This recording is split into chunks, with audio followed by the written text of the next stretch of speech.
ये रात के 12:30 का समय था। आसमान में बादल गरज रहे थे और बिजली चमक रही थी। अली अपनी नानी के पुराने सुनसान मकान में अकेला बैठा था। अचानक तेज हवा का झोंका आया और दरवाजा अपने आप बंद हो गया। अली ने सोचा शायद हवा का जोर था। अली की सांसें तेज हो गईं, उसका दिल तेजी से धड़कने लगा और उसने अपने चारों ओर देखा, लेकिन केवल अंधेरा था। अचानक उसे वही ठंडी सांस फिर से सुनाई दी, लेकिन अब थोड़ी करीब। कहाँ जा रहे हो अली? वह आवाज अब स्पष्ट थी और उसके रोंगटे खड़े हो गए। उसकी आंखें दरवाजे की ओर थीं जहां से वह निकलने की कोशिश कर रहा था, लेकिन दरवाजे के पास पहुंचकर उसने महसूस किया कि उसे बाहर जाने के लिए किसी तरह की शक्ति की जरूरत थी।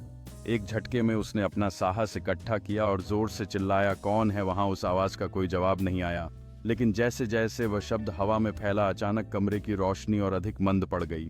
किसी ने कुछ नहीं कहा, लेकिन उसके दिल की धड़कनें और तेज हो गईं। अली ने अपने चारों ओर फैली अंधेरी दीवारों को देखा, जैसे वे उसे घेरने का प्रयास कर रही हों। उसने एक मोमबत्ती के पास जाकर उसे जलाने का प्रयास किया, लेकिन उसकी हथेलियां इतनी कांप रही थीं कि वह उसे प्रक्रिया में कई बार गिरा देता था।